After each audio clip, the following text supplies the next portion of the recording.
காலையில் கோலம்லாம் போட்டு முடிச்சுட்டேன். இப்போ வீடு இப்போ தான் மழை விட்டுது. நேற்று தான் மழை விட்டுச்சு. நான் மழைனால ஒரு வேலையும் செய்யலை.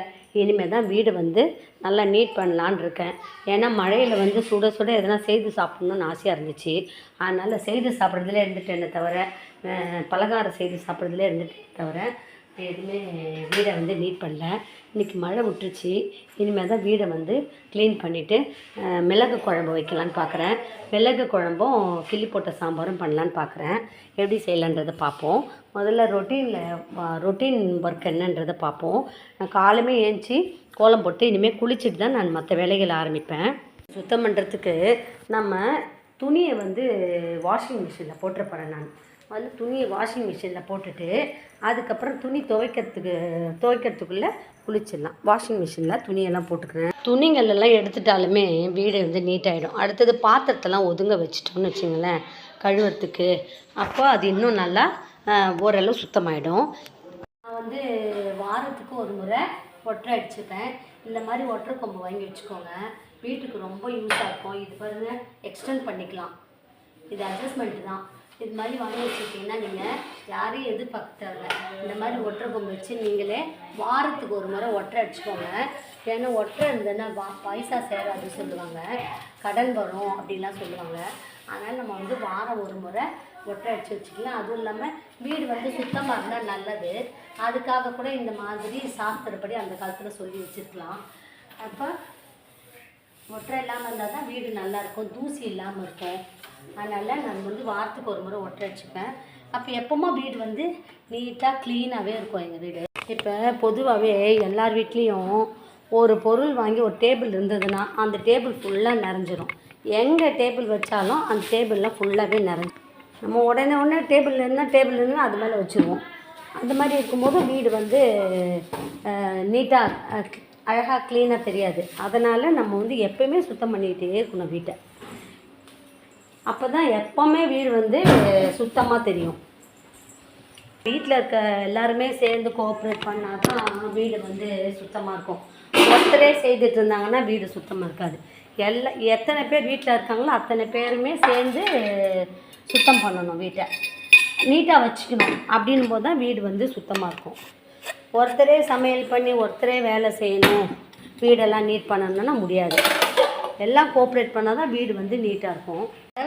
க்ளீன் பண்ணிட்டேன் வீட்டெல்லாம். இப்போ கிச்சனையும் ஓரளவு க்ளீன் பண்ணிட்டேன். கிச்சன் மேடை எல்லாம் தொடச்சி நல்லா நீட் பண்ணிட்டேன். இப்போ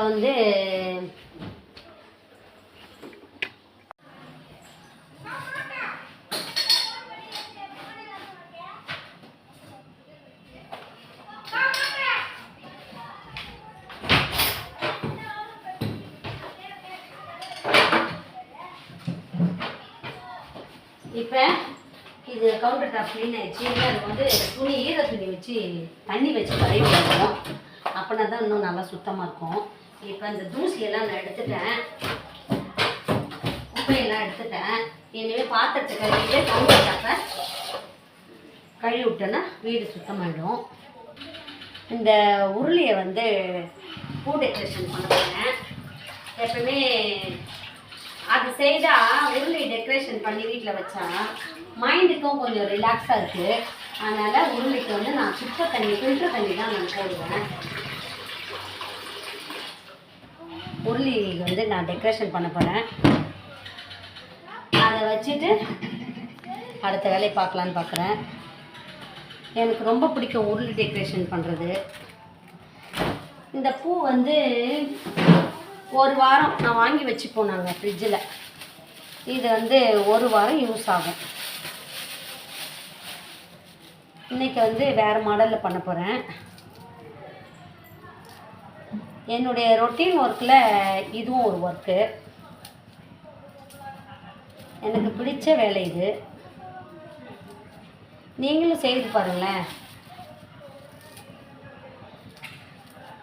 இது சாஸ்திரப்படி நல்லது சொல்கிறாங்க, ப்ளஸ் ஒரு அழகாகவும் இருக்குது. அதாவது திருஷ்டிகள்லாம் வராதுன்னு சொல்கிறாங்க, கண் திருஷ்டி வராது அப்படி சொல்கிறாங்க. இதுலேயே ரொம்ப அழகழகாக டெக்கரேஷன் பண்ணுறது இருக்குது.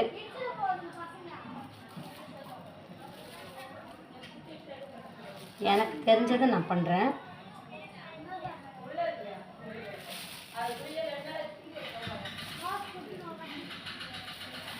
₹50 தான் இந்த பூ.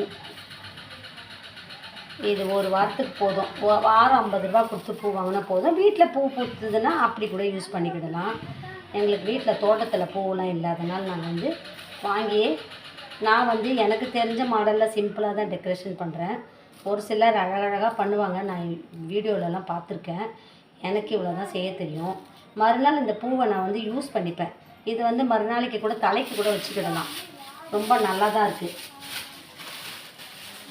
ஒரு நாளைக்கு இது வச்சுட்டு உருளி டெக்கரேஷன் பண்ணிட்டு இது மறுநாளைக்கு 2 நாளில் கூட அப்படியே இருக்குது. அப்புறம் தலைக்கு கூட வச்சுக்கலாம். இது வேஸ்ட்டே கிடையாது இந்த உருளி டெக்கரேஷன் பூவெல்லாம். இப்போ பாத்திரம் மட்டும்தான் கழுவணும். பாத்திரம் கழுவிட்டேன்னா நான் மார்னிங் டிஃபன் பூரி பண்ணலான்னு நினைக்கிறேன். ஏன்னா மறுபடியும் வெளியில் மேகமூட்டமாக தான் இருக்குது, மழை வர மாதிரி தான் இருக்குது. அதனால் சூடாக பூரி சாப்பிட்டா நல்லாயிருக்கும்னு தோணுது. அதனால் நான் பூரி உருளைக்கிழங்கு பண்ணலாமான்னு பார்க்குறேன். அப்படி இல்லையா மிளகு குழம்பு பண்ணால் கூட நல்லா தான் இருக்கும். இப்போதி கிளைமேட்டில் மிளகு குழம்பு பண்ணி சாப்பிட்டா கூட நல்லது தான். இப்போ நம்ம பாத்திரத்தை கழுவும்போது குழம்பு கொஞ்சமாக திறந்து விட்டுருணும். ஓவராக ஓப்பன் பண்ணி நம்ம பாத்திரத்தை கழுவணும். தண்ணியும் வேஸ்ட் ஆகாது, பாத்திரமும் நல்லா கழுவணும். ஏன்னா மேலெல்லாம் நனைஞ்சிடும், உடம்புலாம் ட்ரெஸ்ஸெல்லாம் நனைஞ்சிடும். அதனால் நான் கம்மியாக தண்ணி குழவை திறந்துட்டு கழுவலாம். கொஞ்சம் கொஞ்சமாக தேய்க்க தேய்க்க மற்றதெல்லாம் கழுவி அடுக்கி வச்சுருவேன். கையோட பாத்திரத்தை அடுக்கி வச்சா தான் கிச்சன் கவுண்டர் டாப் சுத்தமாக இருக்கும். நான் கொஞ்சமாக தான் தண்ணி திறக்கிறேன். பாத்திரம் கழுவ நான் அடுக்கி வச்சுருவேன். உருளைக்கிழங்கு வேகுது, அதுக்குள்ளே மாவு ஊற்றிடலாம்.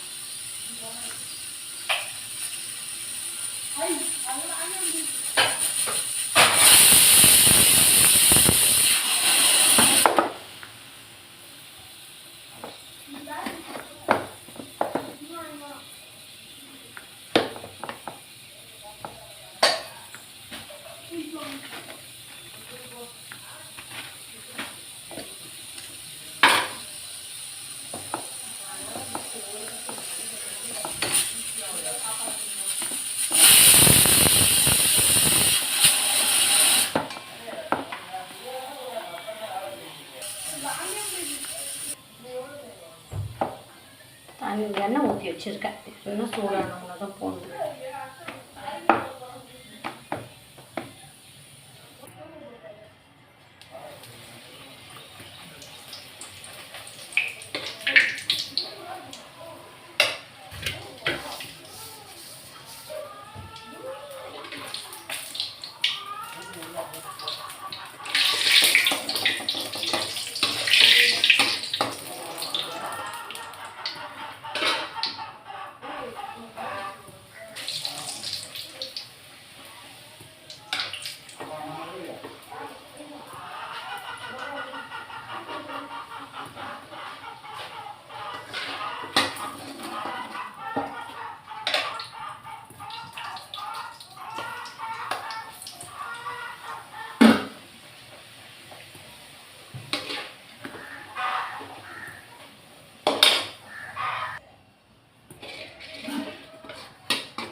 பூரியெல்லாம் செய்து சாப்பிட்டாச்சு. இனிமேல் அடுத்தது வந்து மிளகு குழம்பு பண்ணலான்னு இருக்கேன். காலையில் மார்னிங் ஒர்க் எல்லாம் ஓவர். அடுத்தது மிளகு குழம்பு தான் பண்ணணும்.